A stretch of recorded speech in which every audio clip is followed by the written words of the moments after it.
Northwestern. Thank you, thank you, Monica.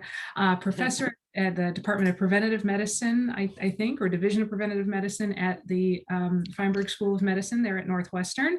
And I got to meet Mercedes for the first time a couple of years ago and completely fangirled all over her because that was me too. And I was like, it's you. One of your papers was completely the inspiration for the first part of my dissertation. And I literally was just like, be cool, Brie, be cool. Like, don't know her like that. Don't freak her out. So anyway, it's been an absolute pleasure to get to know you more through this program, Mercedes. And I am just honored and really looking forward to hearing more about your work. So well, with that, please take it away. Yeah, thank you. I will say it was this sense of mutual admiration because I was quite familiar with Brie's work in the area of depression and diabetes, which is where I was also publishing based on some things that I had done as part of my dissertation. So it was really exciting when we finally met and when we found out that a mutual friend of ours knew both of us when Chiari said, oh yeah, she was my friend. And I was like, wow, I had no idea. So it's fun when you get to meet your academic crushes. So thank you. So I'm pleased to talk today. And actually is my, do you see, okay, hopefully you see what, I'll switch it to projection view in just a moment. Yeah, you're great. Is unfortunate because then I lose being able to see people. But so I would say, please jump in if you have questions or comments, because I may not be able to immediately see the chat once I convert this to presenter view. So I joined Northwestern University in 2002 following a postdoctoral fellowship at Stanford. And when I came to Northwestern, the spring before coming in, I had worked on preparing a KO1 application that we had submitted actually in June prior to my start here at Northwestern. And one of the K Award studies one of those studies that I was going to use to do a secondary analysis in my K Award was the CARDIA study, the coronary artery risk development in young adults study. And so I've had a long history with CARDIA. I'm now one of the PIs of the Northwestern Field Center. I'll describe the structure a little bit and then really get into the nitty-gritty focus of this discussion, which is around the use of biomarkers. But I do want to start with just some background on CARDIA, biomarkers, and then give you some tips about how to use CARDIA and how best to engage with the study. So CARDIA is described most often as a longitudinal, so long-term cohort study that was designed to investigate the evolution of coronary heart disease risk factors in young adults. And when we say young adults, these individuals were 18 to 30 at baseline in 1985, 1986. So this was the original goal. And over the past 35 plus years, we've moved beyond just describing the evolution of describing cardiovascular disease and subclinical cardiovascular disease. So some of the factors such as atherosclerosis that underlie the development of heart attacks and strokes and other what we call clinical events, to actually looking at aging. And because it's a cohort study, a range of measurements were collected at the baseline examination. And because the goal was to identify a broad set of factors that could contribute to the development of cardiovascular diseases, a truly broad set was investigated, from psychosocial risk factors to social and demographic, environmental risk factors, interpersonal relationships, as well as the traditional behaviors, smoking, physical activity, diet, sleep. So really a breadth of measures, and at each examination, even more measures are being added. So I mentioned that the study began in 1985, 1986, and it was formed via a contract from the National Institutes of Health, specifically the National Heart, Lung, and Blood Institute. And these years in the mid 80s saw the formation of a number of large cohort studies that covered the lifespan of adults in relation to cardiovascular disease. So around the same time that the CARDIA study began, so did the atherosclerosis risk and communities cohort, which studied individuals who were 45 to 64 at baseline. And so too did the cardiovascular health study, which included adults ages 65 and older. And so CARDIA was the young end of the spectrum of these three big studies that were launched at around the same time. All three were biracial, Black and white. There's a noted absence of Hispanic Latinos in these earlier cohorts, who were a relatively smaller proportion of the US population at that time. Subsequently, in 2005, 2006, I believe it is, the Hispanic Community Health Study was formed. So CARDIA has had repeated follow-up examinations, 9 examinations. We are right now in the thick of the 35-year follow-up examination. And a hallmark of the study that has led to it being continually funded and has led to publications in a number of high-ranking journals is the high retention rates. So 71% of surviving participants were seen at the 30-year examination, and 91% of those who were alive were reached at least once in the past 5 years. This takes a lot of work and a lot of infrastructure. The original sites, the field centers, so so funny, the labels are strange. I guess, what would we call the field? Okay, so the field centers are clearly not even on this. Totally apologize. So the field centers are in Chicago at Northwestern University, University of Alabama at Birmingham, University of Minnesota in Minneapolis, Minnesota, and Kaiser Permanente in Northern California, in Oakland. So we have 4 field centers that have distributed this recruitment.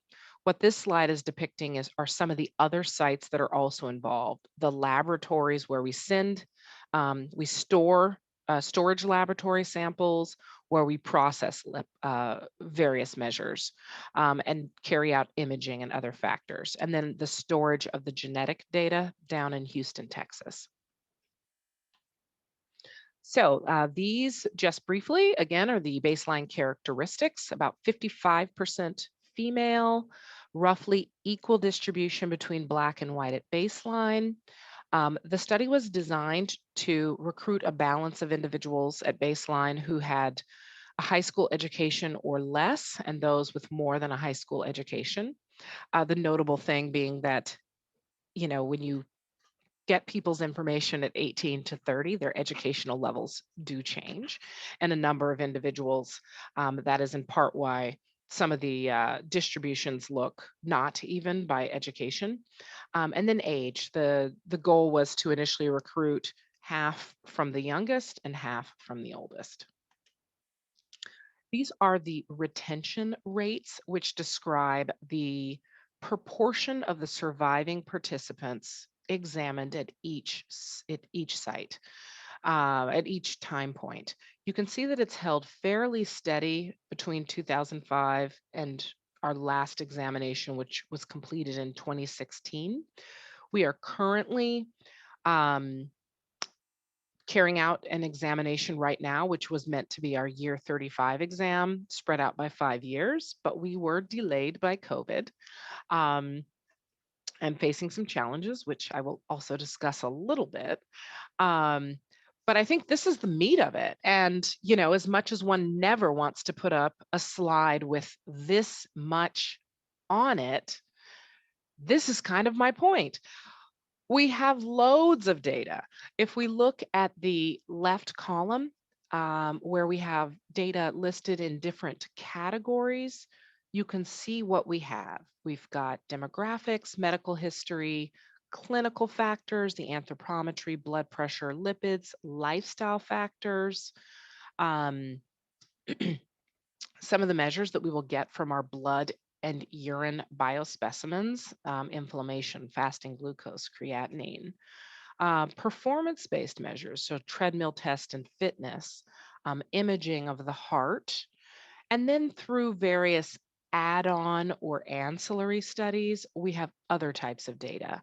Sleep, I'm currently leading a sleep ancillary study in CARDIA right now to look at the contribution of disparities in sleep to look at a range of factors that are contributing to Black-white disparities in sleep and how these sleep disparities are associated with blood pressure control among those with hypertension. We have brain MRI to measure cognition.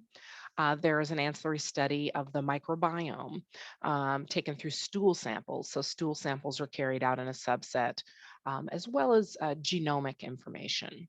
So we really have a wealth of information. And I think this is the value, right, of a cohort study. So you form a cohort study, and there are certainly 2 or 3 key big questions that you can answer, but there are so many more that are open to secondary analyses. So new investigators come on and they have a passion about a certain thing.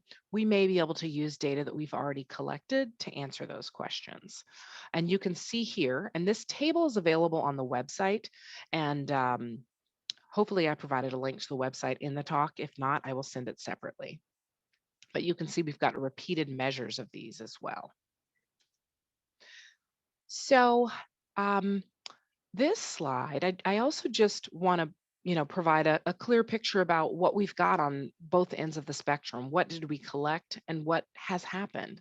We've had 500 people who have died so far, and the death rate reflects what one would expect of individuals of this age range. So in 2019, because we have generally a year or two lag in confirming causes of death, you can see that the leading causes of death really at this age group are both cancers and cardiovascular diseases, followed by AIDS, and then injury, trauma, suicide, homicide. And these causes of death are generally represent what you would see on national death statistics, what people this age group are typically dying from. I have blocked out the race and ethnic data, primarily because I'd like you to guess. Do you expect things are the same or do you expect that they are different? And I am looking at the chat. So if you want to use the chat or please speak up, this is a straw man question. What do you hypothesize the death rates look like for Blacks as compared with whites?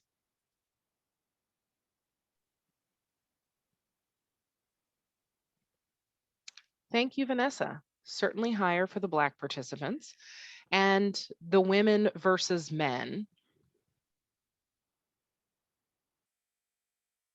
Who is higher, women or men? Yes, much higher rates of mortality for men versus women. Thank you for answering my very fairly easy questions. Oops. These are the patterns. Now, this is way too messy to even look at, but I would call attention to cancer per se, where I see a great deal of variability in cancer. Black men 11% with the lowest, white men 15%, Black women and white women, cancer was coded as the underlying cause of death quite a bit more than among the men. So this certainly differs from what we would have expected to see from cardiovascular diseases. Surprisingly, fairly stable among white men, Black women, and white women, a little bit higher in Black men. AIDS, highest in white men. Injury and trauma, highest in white men. Homicide, virtually non-existent as an underlying cause of death among the white participants as compared with the Black participants. And you can see 4 times higher rate among Black men, and suicide rates highest among white women. Now, I mentioned the original goal of this study, which was to look at the evolution of cardiovascular diseases, but notably, we collect much more information than that, and the competition for carrying out research studies looking at some of these other factors is relatively lower because most of us involved with the study are cardiovascular disease epidemiologists. So just putting that out there to pique your interest to the extent that I can. One warning I would say with mortality is we do cause of death validation only for cardiovascular diseases. So what happens is if a participant dies, we contact them, and then we're generally directed to their next of kin because they provide a contact in the event they're unable to respond to us. And we ask them for the cause of death. If they say cardiovascular diseases, we then ask for hospital records and verify that. We do not verify the other causes of death, and we count on them to tell us what those causes of death are. And that's because of the workload required for verifying deaths. But if somebody wanted to propose a big study where they would search death records to pull these alternative causes of death, that's a very intensive, but quite possible big project one could do. So CARDIA's made a number of major contributions around the effects of genetic factors, lifestyle, psychosocial environment on the preservation of cardiovascular health and the development of cardiovascular risk factors. So really the general primary goals of the study. Also comparing effects of baseline of different time points of measurement of cardiovascular risk factors on cardiovascular disease. And I'll give you an example. Does it matter more what your weight change patterns are over time if I were to look at who is likely to develop a heart attack? Is it those individuals who were obese for the longest period of time, whose weight changed the most over time, or do I only need the most proximate measure to know how much they weigh right then? So the value of the longitudinal study is our ability to characterize changes in risk factors over time. Also, the development of the early indicators of eventual clinical disease, the preclinical or subclinical conditions, high blood pressure that's not hypertension, pre-diabetes, early lipid or cholesterol abnormalities, and how that relates to the timing and progression to clinically elevated measures. Um, Also, because the study is balanced by race, sex, and education level, there's the opportunity to look at risk factor evolution and outcomes by these sociodemographic characteristics. And then early predictors trying to identify, factors that would indicate to us how severe one's eventual clinical coronary heart disease will be. And then also, at this point, it's really just at this visit that the participants are finally now over age 65. So most of this mortality was considered premature. But then also, when we look at early life premature clinical CVD events and transitions from young adulthood, um, we're able to actually characterize what's happening before people are in middle age. So to tell you where we are today, the current contract for the year 35 examination began in July of 2018. We were supposed to go into the field last June. We had to delay that. The way that the National Heart, Lung, and Blood Institute is now doing things is that the contract, and now this is different than an R01 grant, which I'm sure you've heard the most about as sort of being the critical thing that everybody in academic medicine needs to have.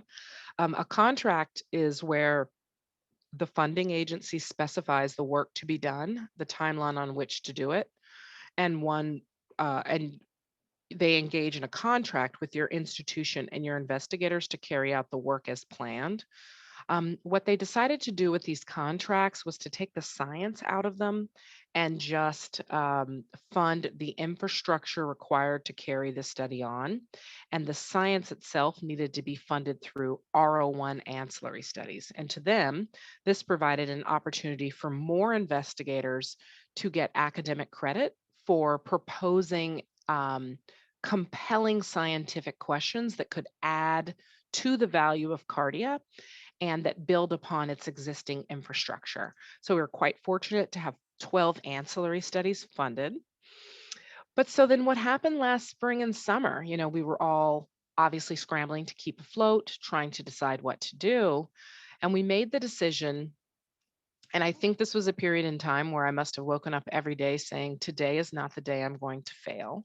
And that's because, we had a very large ancillary study funded in CARDIA, which was looking at determinants of disparities in sleep onset and in the cardiovascular management due to sleep. This is a very large grant. It was, up at the cap, $1.5 million a year. And my thoughts were, I can't have been given this opportunity, or rather, I can't have earned this opportunity to propose compelling science and fail to get anything done. And I think a number of us felt that similar sense of urgency. So we decided, let's move forward in two phases. If we can't see people in person, at least we can launch with questionnaires. The nurses' health study, physicians' health study have generated a lot of very meaningful and important data through questionnaires and surveys, asking people about their experience. So we took those questionnaire elements of the study that didn't need to be collected in close proximity to a physical examination and sent those out. We launched that in November, completed maybe 23 or 2,400 across the study of the phase 1 questionnaires. And then about 2 weeks ago, we started the clinical portion of things. As you can envision, different regions of the country have had a different community burden of COVID, different institutional policies about whether observational research was considered essential and people would be allowed on campus to begin.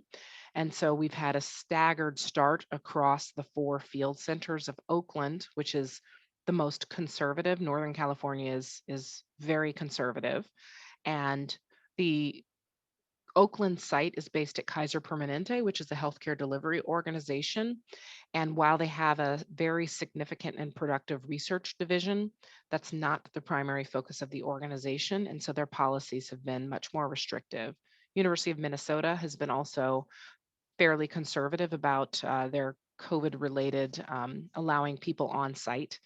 Northwestern has been less conservative, although the city of Chicago had a significant burden and certainly the worst of the 4 field centers. And so we had logical shutdowns. And Birmingham in the southeastern portion of the United States has been very enthusiastic and in favor of moving forward with research. So Birmingham started about 2 weeks ago. We are seeing our first participant tomorrow, with Minnesota to follow and Oakland to follow at some point in the future. So we have loads of ancillary studies, and I just wanted to give you this framework. I know I'm here to talk about biomarkers, which I will do next, but ancillary studies to look at physical functioning in middle-aged, to carry out, is it a brain CT or brain MRI? I think it's a brain MRI. Cognitive function testing. Let me check this chat. Cognitive function testing, fitness and activity, sleep and circadian rhythms. That's the study I'm leading. Metabolomics, systems biology of obesity, processed food and metabolomics. Hearing loss being a significant source of disability in older adults. There's also, for the first time, an opportunity to intervene. Not an intervention study, but a mechanistic study of salt sensitivity and blood pressure, where participants will be given a high salt diet and they will undergo ambulatory blood pressure measurement. They will also give 24-hour urine collection so that we can look at sodium in the urine. A questionnaire-based study looking at sexual orientation and gender identity and trying to link that to chronic disease experience, within the context of sexual orientation and gender identity research. Much of it has been on purely psychological outcomes, which are critical and also do inform disease experiences and risk taking, and sexual health as the outcome, but relatively fewer have studied how gender orientation and sexual identity relate to chronic diseases such as cardiovascular disease. So one of my early career mentees was able to get that ancillary study funded with a 14, I would say, 10 being a perfect score. I've never seen an average score on anything I've submitted below 20. So really a high priority and a lot of scientific enthusiasm for that. And then also the most recent edition on COVID-19 experiences and outcomes. Mercedes, could I Yeah. ask you, this is super, it's fantastic. Could one of the things I wanted maybe to kind of just double down on a little bit is this, we were talking about your sleep study and how you Mhm. had this great opportunity, and then, and I guess one of the things that I guess I've, it wasn't obvious, or I didn't know until sort of things started happening, is that, you do have these conversations with your program officer, you have conversations Mhm. with your staff about like when things don't go according to plan. And obviously this was COVID, right? But I wonder if you could maybe just make a couple Oh, more yeah. comments on that, or like pull that thread a little bit more, because I think that's one of these things where nobody teaches you that this is what you should do in this situation or what is possible in this Yeah. situation. And instead we're like, I'll just keep my head down and maybe they won't notice that I didn't come to the field. you know? Can I tell you my stress levels over the past year? I just really need a vacation. So at the time that I feel as though my research life is feast or famine. And in 2020, 2019, we hit a real hot streak. We had a study in the field looking at disparities in sleep and cognitive dysfunction in older adults, 65 and older. We had the CARDIA sleep study funded, all of the ancillaries in CARDIA. And then also my involvement with the lung health cohort, where we were forming a new cohort of 4,000 25 to 35-year-olds to look at the evolution of lung health across the life course. So 3 human subject studies in the field, the smallest of which was the disparities in sleep and cognitive outcomes, which, as it is impolite to discuss money, I will discuss money because it's real. That study was, the standard R01, probably at $500,000 per year. Lung health cohort, I think we are getting around 15 million per year. And then I mentioned cardia sleep disparities at $1.5 million per year. So, I feel very uncomfortable sitting on, I don't know, $17 million a year and not being able to carry out research. And so I feel as though every day was, how can we get something meaningful done during this period of time? And how do we convince people that these chronic conditions are still highly relevant while we are in the midst of a pandemic? And it was not a hard sell from the perspective that individuals who are having the worst outcomes from COVID, by and large, had these chronic cardiovascular diseases, or they were populations such as the older adults who were hardest hit. So every day it was really part motivating our team members and our staff. I found this really great quote, which is, followers identify the problems and leaders identify the solutions. And so we just really had to take a very solutions oriented framework to break these things apart and find out, what are people willing to do right now? Can we mail equipment back and forth to people? Can we launch remote data collection teams? So every single step of the way, we had to think about, how can we convert to make this work today, because the work is very important. And every day I need to have much more of an optimistic framework. So I hope somebody's working on positive psychology and optimism. But I think every day for me, it was, today is not the day I'm going to fail. We have to have an answer. We need 3 options for how we can go about this, and let's narrow it down. And so I'm feeling as though we're in a good position. The discussions with program officers have been positive. Everybody's in a pandemic. Um, and so, don't be scared and don't hide. Everyone is facing the same challenges. And the more you discuss and talk amongst yourselves and other research teams, the more solutions that I think people can generate to come up to address things. So it's been hard, but I'm glad that you mentioned that, because I feel as though that's been a major leadership learning experience, which is to say, I can't just sit back and hope the pandemic will go away and everything will be solved, because it absolutely will not. Yeah. Thank you for sharing that, Yeah, Mercedes. oh, definitely. Which, it's interesting, the biomarker piece of things. we actually had a good idea for how to do that. I spoke with somebody from the REGARDS study, which is the Reasons for Geographic Differences in Stroke, and they ran a dispersed model. And, they sent out a company called Exam One, which is now a division of Quest Diagnostics, which you may have heard of if you've ever processed samples. And they sent people out to people's homes to collect blood, urine, anything else. And so we're just really getting people out in the field to get things done, and to get those biomarkers, because the combination of that plus questionnaires can yield a lot of very useful information. So, what are biomarkers? It's such a broad term. And I found this nice little description: a measurable substance in an organism whose presence is indicative of some phenomenon such as disease, infection, or environmental exposure. I think when we initially hear this, we often think organism, blood, urine, saliva, skin, tissue, and I forgot my favorite, which would be stool. Um, I'm always so pleased and excited that participants are such good sports about sharing even their excrement with us, because we get great information out of there. And we get that by measuring it with an assay. So when we say measurable, an assay is what we think about for blood, urine, or saliva.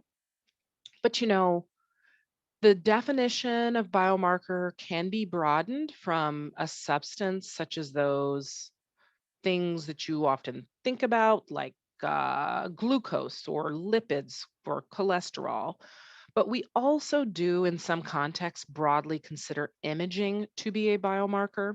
The types of imaging that we do, for example, images of the lungs to see what lung capacity is, images of the heart to see how big the chambers are, that to see whether they're indicative of heart failure.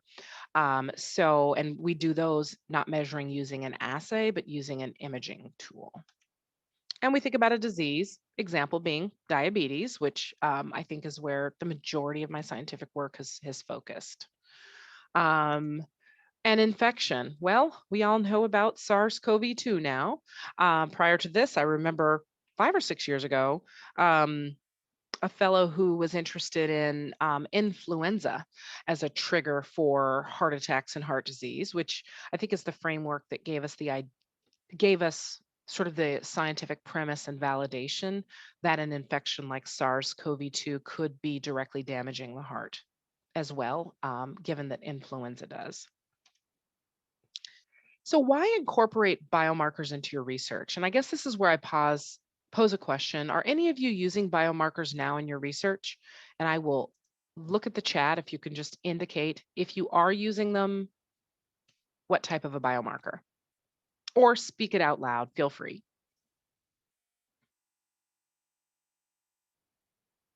I love to hear your voices, or I think it's the mid-afternoon sleepiness and everyone has fallen asleep. I'm not using them now, but in the past, as a grad student, I worked in a lab that used cortisol, saliva. Great. Yep. I see diurnal cortisol, inflammatory markers, allostatic load. I see a lot of that reflects these stress processes. Certainly. I mean, inflammation being relevant to many different disease outcomes. Within cardiovascular disease, we quite often look at endothelial dysfunction. Sorry, I've got motion sensors in here, which, force me to move around to get my lights back on. Sorry. That's physical activity, sedentary breaks for you.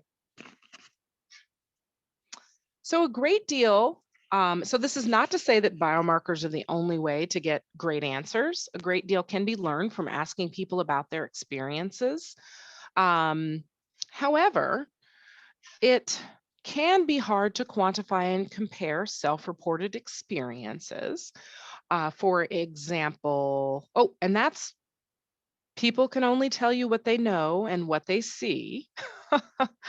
And quite often, if you're counting on developing a disease, so the other use of, the biomarkers can be used to define an exposure.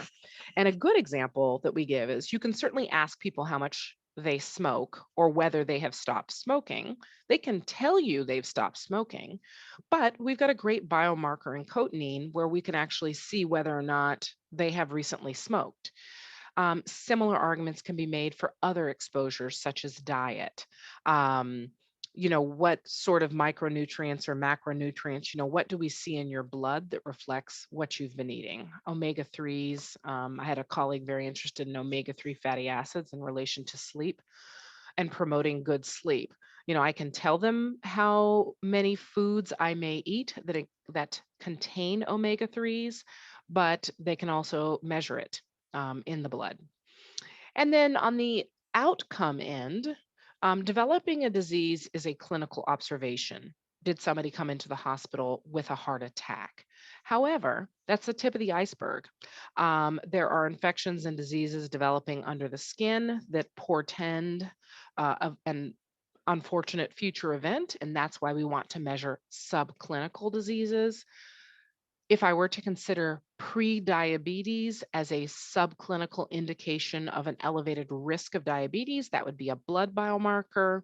If I wanted to measure the size of the myocardium as a reflection of the likelihood of having heart failure, that would be an imaging strategy to capture a subclinical disease.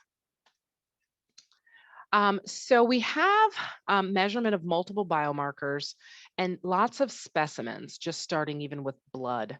We had blood draws at every year, except there were these little examinations 2 and 5 years after baseline, but subsequently 0, 7, multiple time points of blood draws at every exam, spot urine at nearly every examination, and a stool sample in a subset at year 30.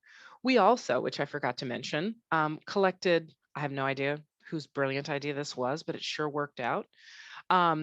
Toenail clippings, and I had a colleague here look at toenail selenium and arsenic, I believe, in relation to diabetes and glucose disorders. And he earned an NIH grant to be able to use those toenail clippings and process them. I tried to get funding to get hair samples so that we could measure hair cortisol, which reflects a 3-month burden. But I didn't get that grant award. It was one of my 10 not discussed grants for everyone, but it is what it is. Today's not the day I fail. I'll just keep trying. And so we've got a lot of really great data. In general, if you want to use these data, if they were collected as part of the core, involving individuals from the core CARDIA study is preferred. If it came from someone's ancillary study, reaching out to the ancillary study PIs, and if you reach out to CARDIA, they will refer you to who those people are, just so you can get their involvement and permission and make sure that nothing you're doing is overlapping with what they are proposing to do or have done. Let me keep an eye on the time, because I can tell I'm always chattier than I thought.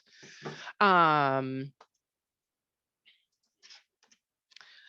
want to give an example of the value of CARDIA, the use of biomarkers, and how we answered a question. And this is a paper that was led by one of our former postdoc fellows, Mike Banks, who is now on the faculty at Wake Forest University.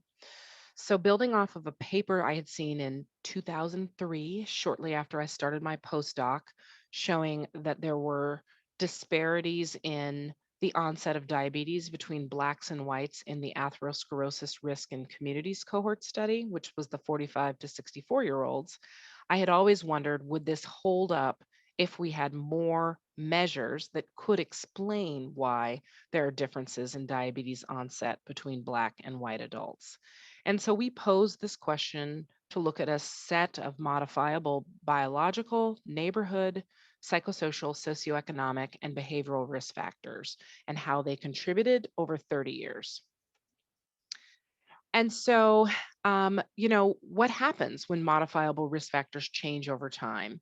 And, this was the innovation that we proposed here. What one weighed at age 19 may not be the same weight as age 45. It may not even be in the same overall percentile. You may have been normal weight at 19, possibly overweight or obese by 45, or the opposite. Perhaps you've lost a lot of weight. And so we had up to 8 measures of these important risk factors collected over time. And so we adjusted for these measures to see if taking them into account eliminated the black-white disparities in diabetes. So we used a biomarker to define diabetes. And here's where I pose my question. What would be a limitation if we had simply relied on self-reported diabetes? Please feel free to speak out. What would be a limitation of that? Well, people not being aware that they have diabetes or pre-diabetes, that is. Yeah.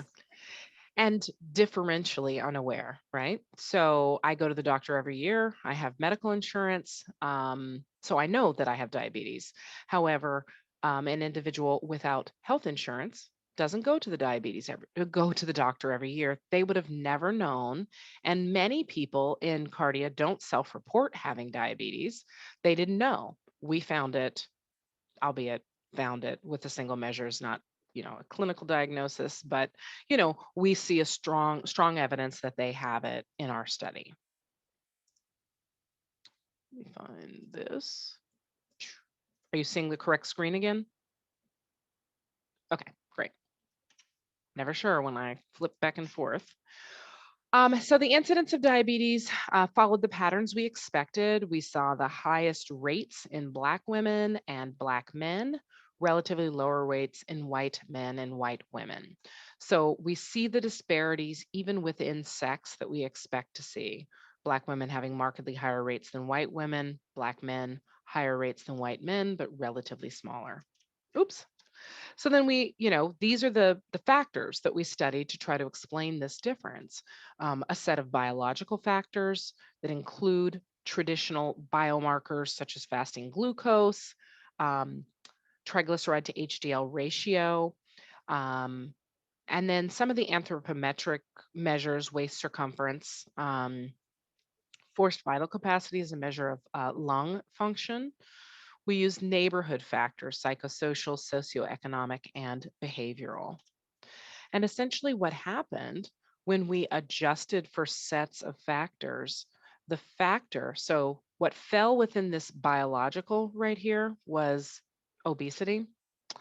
When we adjusted for differences in obesity over time, we saw the black-white difference crossing the null, that there was really no difference, that this was really driven by differences in biological factors.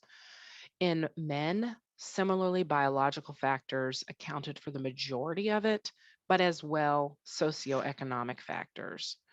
So I highlight those two particular factors here.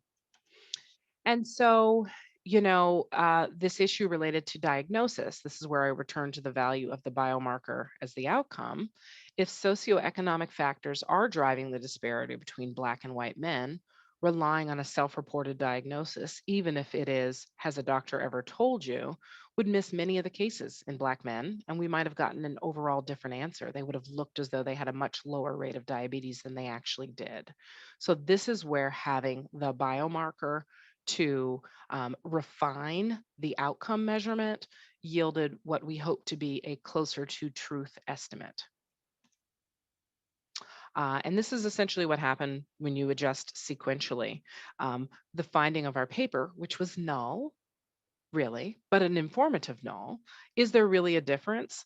Not really. If you measure the changes in these biomarkers over time, changes in weight and how weight diverged over time between Black women and white women with steeper rates of increase in weight over time, you end up eliminating the Black-white difference. And so this was a case where a null finding was what was so compelling, I think, to the journal. So assays, just going back, assays are the technique for measuring biomarkers. There are multiple different types of assays, and I have to admit, again, discussing how each of these assays works falls far outside of my area of expertise.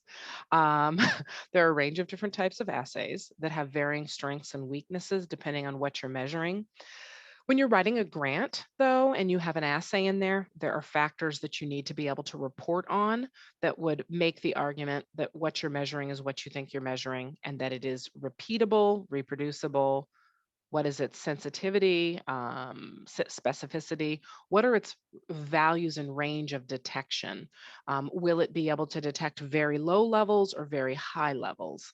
So all of these are important to write about when you are preparing a grant application. So are there scenarios in which you can use biomarkers in your own work is really the question. And I'll probably just kind of flip through this so that we can talk about it because I'm quite close to the end, thankfully. Yes, Bree, your lab manager staff can tell you those statistics on your grant. If they, it is, you have to have it in there. You have to, or you're going to get a very bad review on the approach section. The other place are, it's funny, the package insert essentially is what it is. So if you go to Quest Diagnostics, which is one of the biggest companies that does biomarkers, they will say which assay they would use for a certain biomarker. And in that, on the internet, you can read the test characteristics. You've got to report something in there about the test characteristics. The other place is to look in the published literature. Who else has used this measure? Which assay did they use? What do they report in their paper for its sensitivity? Or if they name the assay, go look up the assay and find out what the general reported characteristics of it are. So that's where you would need to get and put that information into the paper. I would say that for the topics that many of you are discussing, I think biomarkers have great potential in demonstrating the biological response to a psychological stressor. This is a paper led by Kiari Kershaw, the one who introduced me to my hero, Brianna, looking at chronic stress and endothelial dysfunction. Identifying precursors of clinical disease in a low-risk population age group. One of our other fellows looked at gravidity is not associated with telomere length. I think we thought that perhaps having more babies might shorten your life out of the pure stress of it all. But thankfully, no, yet another very important null results paper. So you can do great things with null results. And then, describing biological pathways that can link a psychological stressor to clinical disease. Low to moderate toenail. This is the toenail arsenic levels in young adult and the incidence of diabetes in older adults. I have slides describing how to work with CARDIA. However, it may be better for those to just be posted and maybe for me to open up to question and answer or specific discussions. Does that sound reasonable since we have about 10 minutes left? And if you change your mind, I can certainly return to how to work with CARDIA. I think that's, yeah, Mercedes, I think that's perfect. We'll absolutely post the slides. Yeah, I'll send this to you. Yeah. I want to start off by just, again, thanking you so much for this just excellent and comprehensive description, and just you're weaving in the the real life, Oh, how it's been so stressful. One thing I wanted to ask is, and I've worked with my own students when they've been making these data requests to get access to with the Handle study, which is one of an NIA intramural study. But I think part of what makes these kind of these requests for access a little different than how we maybe typically think about these if we haven't done it is that you have to, your audience, and I guess I just want you to kind of comment or maybe give us if there are some tips on your audience for your proposal is simply making a decision of, are they going to give you these variables or not? And so, your theoretical model, your, all these, you need to have a little bit of that, but really it's about, is your data request justified? Rather, is your, broader scientific research project, and I think it's a little, anyway, at least in terms of my own mentorship, I've seen folks sort of struggle a little bit with sort of being able to set aside, they want to put on like a conceptual model. I'm like, Handles doesn't care what your conceptual model is. Handles wants to know what are your X variables, what's your Y variable, and what are your confounders? Like that's, and Mhm. are those justified? And then has somebody spoken for those? Like, and how is this paper different or not different? So maybe could you just Yeah. a little bit about that? Definitely. So just this past month, I've had 2 new fellows start, and people come in and they're excited and they say, oh my gosh, you've got the CARDIA cohort study and MESA, multi-ethnic study of atherosclerosis on site. And they think, great, well, and Hispanic community health study, we have that on site as well. And quite often people think, I bet we can just churn these papers out and write them quickly. And my first reaction is, the fastest paper you're going to get through CARDIA, the fastest, I believe, is 7 months.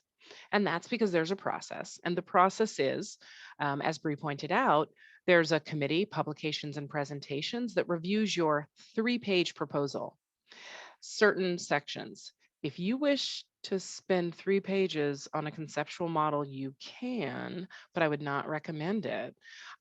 Quite often what they are looking for in the paper proposal stage is whether or not the work is justified scientifically, whether it is new and different from what has previously been done in CARDIA, and they want to ensure that you are not misrepresenting CARDIA in any way.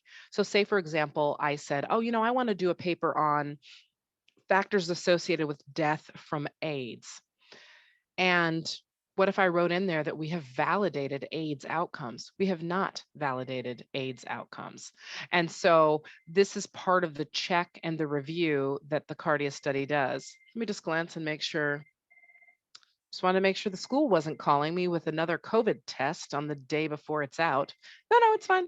It's fine. It was a standard rhinovirus. But so that's what they review. And then because of the investment, the long-term investment of investigators, they want to be represented in the paper. So when you collaborate with the study, the authors from the study, investigators, will want to join your paper in order to help you. And that will slow things down a little bit. They are very grateful to you for proposing new and innovative ideas that they themselves aren't pursuing. But you've got to get feedback from 8 or 9 people. And then after you prepare your paper and get it through those 8 or 9 people, none of whom are at your field center or your institution, thus putting you where in their list of priorities, not the top, because you can't knock on their door and bug them. Then they have to review your paper to make sure that it does not misrepresent CARDIA, to make sure that the analyses are aligned with what the hypotheses are. So there's a lot of feedback. But what I will say is that level of feedback, preparation, and planning makes for a high quality manuscript that is more likely to land you in the top tier journals. It's just a lot of scrutiny. And so from that perspective, it's worth the investment.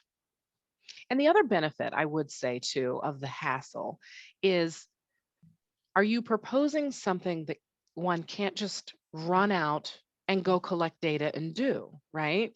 I mean, if you just are doing a cross-sectional survey, which is important, you could just go form one. If we gave you $500,000 a year for 3 years, go do it. But you have no way of determining temporality over 35 years. We've got repeated measures of the psychosocial risk factors, repeated measures of biomarkers and assays that make for a very innovative analysis. Mhm. Thank you. Yeah, sorry, my long-winded answers. Oh, no, not at all. Yeah. Any other questions for Mercedes about CARDIA or biomarkers? So CARDIA has a public use data set out there in BioLink. We are required, like all studies, to make data available. One can pursue something in the BioLink repository by submitting an application to them. You can do that. For the most part, we would encourage you to want to work within CARDIA, although setting up data use agreements to get you the data needed to analyze it can take time. If you're using it for a K award application, there are expenses related to the data management and transfer that you have to factor into your application, and an ancillary study proposal procedure. So there are a number of steps that I'm happy to consult with any of you one-on-one if it's something you'd like to do. I think the takeaway here is that plan, this is one of many things that you're working on. This is not your only egg in the basket, but this is a worthy investment. I completely agree. I mean, I think it's absolutely worth the investment, but it is an investment. Like that, kind of understand what you're getting into here. Claudia, you want to ask a question real quick? Yeah, I just have a question about the timing of biomarkers. So thank you for the presentation and great overview of the data set. I was just reflecting on a couple of biomarkers that we took into the nurses health study, which are an older population, and we looked at like telomere length and cortisol in toenails, and we have microbiome and all those things. And we want to have repeated measure, but oftentimes it's done in sub-studies where we have that much space between the time assessment. And every now and then it ends up being like not sensitive to change because we don't have a follow-up that is later in time. And now I'm just reflecting on CARDIA, which are even like younger folks.